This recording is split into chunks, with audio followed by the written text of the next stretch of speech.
Hello guys, welcome back मेरे YouTube channel LKS Medico. Myself Lalit Kumar. और आज इस वीडियो का पर्पज रहने वाला है कि जो बीएससी नर्सिंग की आरयूएचएस की काउंसलिंग चल रही है उनमें क्या रिक्वायर्ड डॉक्यूमेंट्स रहेंगे। देखो, आपके कितने भी नंबर आए, चाहे 30 नंबर आए, 40 नंबर आए, 85 नंबर आए, 80 नंबर आए, आपने फर्स्ट राउंड की काउंसलिंग करवा दी है।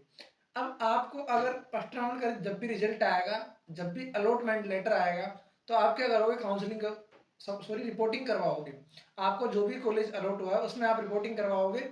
तो आज इस वीडियो का पर्पज ये रहने वाला है कि जो भी रिपोर्टिंग के डॉक्यूमेंट्स हैं, क्या डॉक्यूमेंट्स हम कॉलेज में लेकर जाएंगे, जो कॉलेज हमें अलॉट हुआ है, चाहे गवर्नमेंट हो चाहे प्राइवेट हो, उसमें हम क्या डॉक्यूमेंट्स लेकर जाएंगे। तो हम रिपोर्टिंग के डॉक्यूमेंट्स के बारे में बात करने वाले हैं। तो आज इस वीडियो का पर्पज यही रहने वाला है। तो मैं फर्स्ट डॉक्यूमेंट की बात करूँ तो फर्स्ट डॉक्यूमेंट हमारा रहने वाला है अलॉटमेंट लेटर। ठीक है, आपने काउंसलिंग करवा दी, अलॉटमेंट लेटर आएगा कि आपको कौन सी कॉलेज अलॉट हुई है, उस कॉलेज का नाम आएगा, तो वो एक अलॉटमेंट लेटर अपनी फर्स्ट प्रायोरिटी है। ठीक है, हम सेकंड की बात करें, सेकंड डॉक्यूमेंट्स की, तो सेकंड डॉक्यूमेंट्स आएगा hard copy of the online form submitted at the for the admission. जो भी आपने बीएससी नर्सिंग में एडमिशन लेने की सोची थी और तब आपने एंट्रेंस एग्जाम का जो फॉर्म ऑनलाइन करवाया था, उसकी हार्ड कॉपी आपके पास होनी चाहिए। दो डॉक्यूमेंट्स क्लियर हो गए, अलॉटमेंट लेटर एंड फॉर्म की हार्ड कॉपी। हमारा थर्ड जो डॉक्यूमेंट्स आता है, bank challan for online payment of रिसिपिट।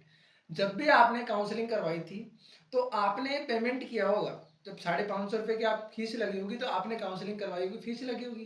तो 550 की जो वो रसीद है, वो जो रिसिपिट है आपके पास, वो होनी चाहिए। उसका जब आपके स्क्रीनशॉट लिया होगा तो उसकी कॉपी आपके पास होनी चाहिए, फोटो कॉपी उसकी होनी चाहिए, जो आपने पैसा जमा करवाए थे। ठीक है, पैसा जमा करवाया था उसकी फोटो कॉपी होनी चाहिए at the time of the counselling.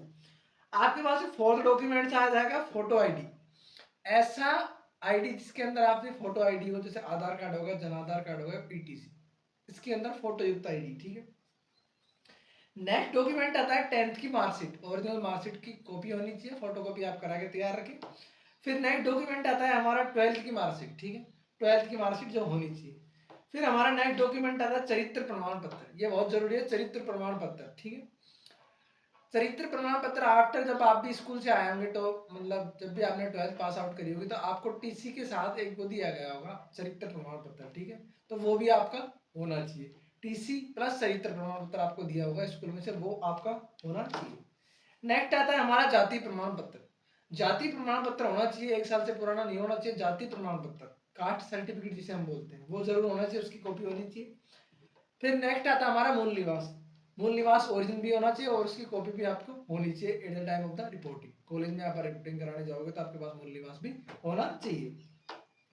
अगर मान लो आप एज ए विकलांग हो, ठीक है, आप विकलांग हो, तो आपके पास डिसेबिलिटी सर्टिफिकेट होना चाहिए। जो आपकी, अगर आप 40% से ज्यादा विकलांग हो तो आपके पास डिसेबिलिटी सर्टिफिकेट होना चाहिए।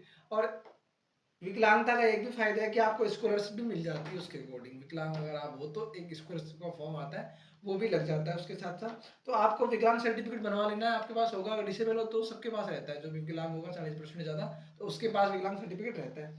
फिर नेक्स्ट आता है हमारा माइग्रेशन सर्टिफिकेट। ठीक है, माइग्रेशन सर्टिफिकेट जब भी आपने 12th पास की होगी, जिसी स्कूल से पास की होगी, तो टीसी के साथ चरित्र प्रमाण पत्र बनवाया होगा और आपको माइग्रेशन सर्टिफिकेट दिया होगा। एक अलग से आता है माइग्रेशन सर्टिफिकेट, तो वो आपके पास होना चाहिए। ठीक है, माइग्रेशन सर्टिफिकेट होना चाहिए।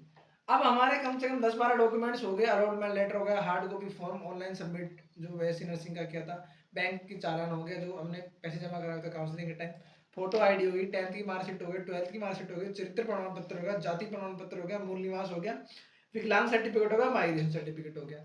अब इतने सारे डॉक्यूमेंट्स आपको रेडी रखने, इनकी 3-3 कॉपी लगभग लगभग आपको बनवा लेनी है। और लास्ट में बात आती है कि फीस क्या होता है। देखो, कई मतलब जब भी आप काउंसलिंग से जाओगे तो फीस आपसे डायरेक्ट नहीं ली जाएगी, हाथों में फीस नहीं ली जाएगी, आपको बैंक में जमा करानी पड़ती है। तो बैंक के लिए डीडी बनवानी पड़ती है, वो डीडी आपकी बैंक में बनती है। चाहे आपका अकाउंट उस बैंक में हो चाहे नहीं हो, किसी भी अकाउंट से आप डीडी बनवा सकते हो, जिससे आप पापा के अकाउंट से बनवा लो, भाई के अकाउंट से बनवा लो डीडी, किसी भी अकाउंट से डीडी बनवा लो, आपके उस खाते में से पैसे कट जाएंगे। अगर आपको वीडियो इन्फॉर्मेटिव लगा हो, अगर आपको और भी कोई रिलेटेड डाउट हो काउंसलिंग रिलेटेड, रिपोर्टिंग से रिलेटेड, तो मुझे कमेंट सेक्शन में बताएं। अगर आपको इन डॉक्यूमेंट्स में से क्वेश्चन क्वेरी है तो मुझे कमेंट सेक्शन में बताएं। अगर आपको वीडियो पसंद आया तो प्लीज चैनल को लाइक शेयर सब्सक्राइब करो। Thank you, thanks for watching.